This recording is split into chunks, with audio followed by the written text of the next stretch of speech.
दोस्तों एक छोटा सा माता जी का गीत सुनाने जा रहे हैं। आप लोग को अच्छा लगे तो कमेंट करिएगा और बताइएगा कि ये गाना कैसा लगा। नमस्कार। अड़उल फूल कचनार हो शीतला मैया भवनवा, अड़उल फूल कचनार हो शीतला मैया भवनवा, कवने ही फूल से मालिन गुथलू गजरवा, कवने ही फूल से मालिन गुथलू गजरवा, कवन कवन फूल से गूथे लुहार हो मैया शीतला भवनवा, कवन कवन फूल से गूथे लुहार हो मैया शीतला भवनवा, शीतला भवनवा हो शीतला भवनवा, शीतला अंगनवा हो शीतला अंगनवा, फूलेला फूल कचनार हो मैया शीतला भवनवा, बैली चमेली से गुथली गजरवा, बैली चमेली से गुथली गजरवा, अड़हुल से गूथी लहार हो मैया शीतला भवानी, अड़हुल के फूलवा से गूथी लहार हो मैया शीतला भवानी, अड़हुल के फूलवा कचनार हो मैया शीतला भवानी, अड़हुल के फूलवा कचनार हो मैया शीतला भवानी, रची रची मालिनी माई के कैली सिंगरवा, रची रची मालिनी माई के कैली सिंदूरवा,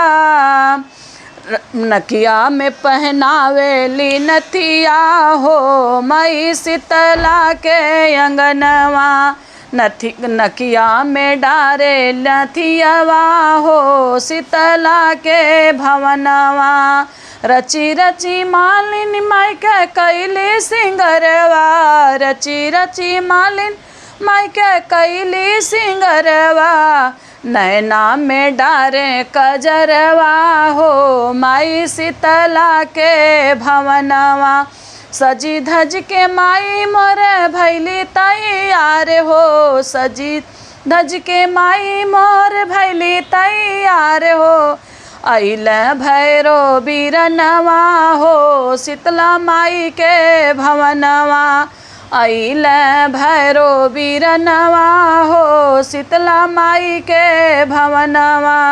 अड़हुल फूलेला कचनार हो मैया शीतला भवनवा, हंसी हंसी पूछेला भैरो बीरनवा, हंसी हंसी पूछेला भैरो बीरनवा,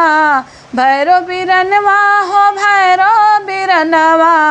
शीतला कहाँ जाए के भैलू तैयार हो, शीतला कहाँ जाए के भैलू तैयार हो, सोलहो सिंगार करी कहाँ भैलू जाए के तैयार हो, कई सोलहो सिंगार, अड़हुल फूलेला कचनार हो मैया शीतला भवनवा, जाए के बड़ुए भैया सेवका दुअरिया, जाए के बड़े भैया किरण बेटी के दुअरिया, जाए के बड़े भैया सेवका दुअरिया, भैरो बीरनवा देल आशीर्वाद हो मैया शीतला के भवनवा, जाई के दिहा शीतला मैया किरण के आशीर्वादवा, जाई के दिहा मैया अन धन सोनवा, भर दीहा उनकर भंडार हो मैया शीतला भवनवा, अमर करिहा मैया उनकर सिंदूरवा, अमर रखिया मैया उनके गोद के बलकवा, अमर रखिया मैया उनकर बेटा बेटी, खेले हो अंगना दुआर हो शीतला मैया भवनवा, खेले अंगनवा ओ सारे हो मैया शीतला अंगनवा।